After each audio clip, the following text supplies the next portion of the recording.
যখন মুক্তিযুদ্ধ অংশ নিলেন, করলেন, ভারতের সহযোগিতা ছিল। অবশ্যই।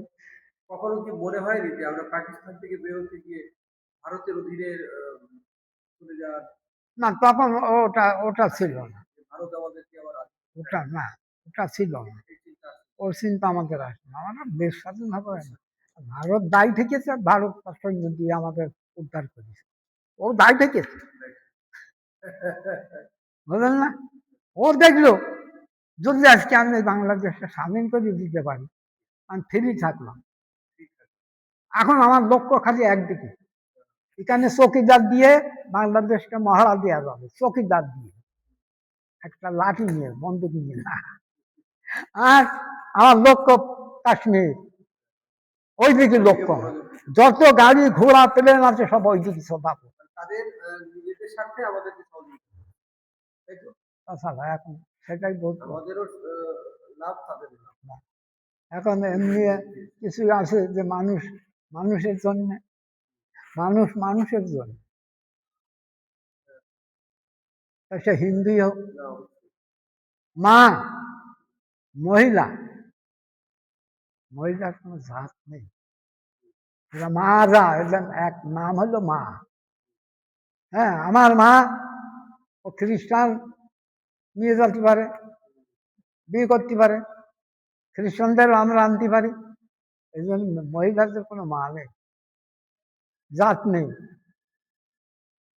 পরবর্তী সময়ে কখনো মনে হয়েছে যে ভারত বাংলাদেশ সম্পর্কে মানে তাদের একটি আধিপত্য দেওয়া তাদের? এর আগে তো ওটা ছিল না, মানে গেছি আইছি, যাই গেছি আইছি, আসল তখন হয়েছে। তবু আমরা এমনি যাওয়া আসা করেছি।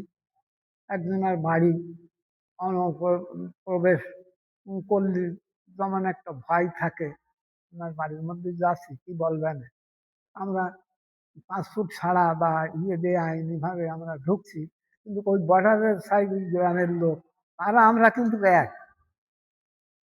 কিন্তু সীমান্ত বাহিনী যারা আছে তার সঙ্গে আমরা পাইছি। ঠিক আছে, আপনাকে অনেক অনেক ধন্যবাদ, সময় দিলেন। দিলাম, কিন্তু আমার কথা তো আমি চাই না আপনার যে আপনি, তবে যদি বই লেখেন তা একটু নামটাও তো থেকে যায়, জান। এই কথা বলছেন, বইটা পড়বেন একটু, মেয়েগঞ্জে আঘাত থেকে গোড়া পড়বে।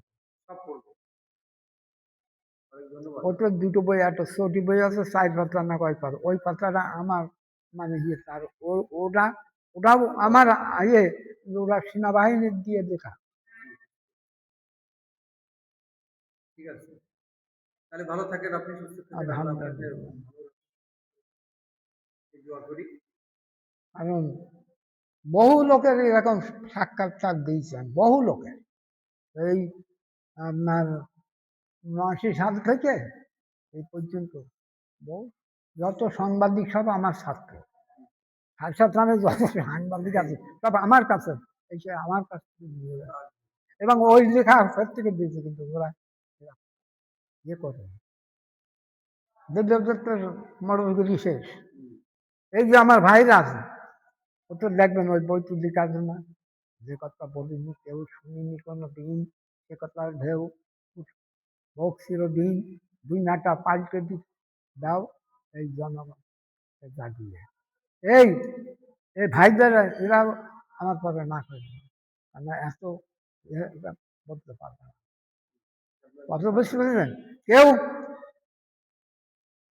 একই মায়ের সন্তান, কারোর বয়স 25 বছর পরে ছোট ভাই হয়ে গেছে, কত ভালো করে বলেন, সেও বাপের উত্তরাধিকারী।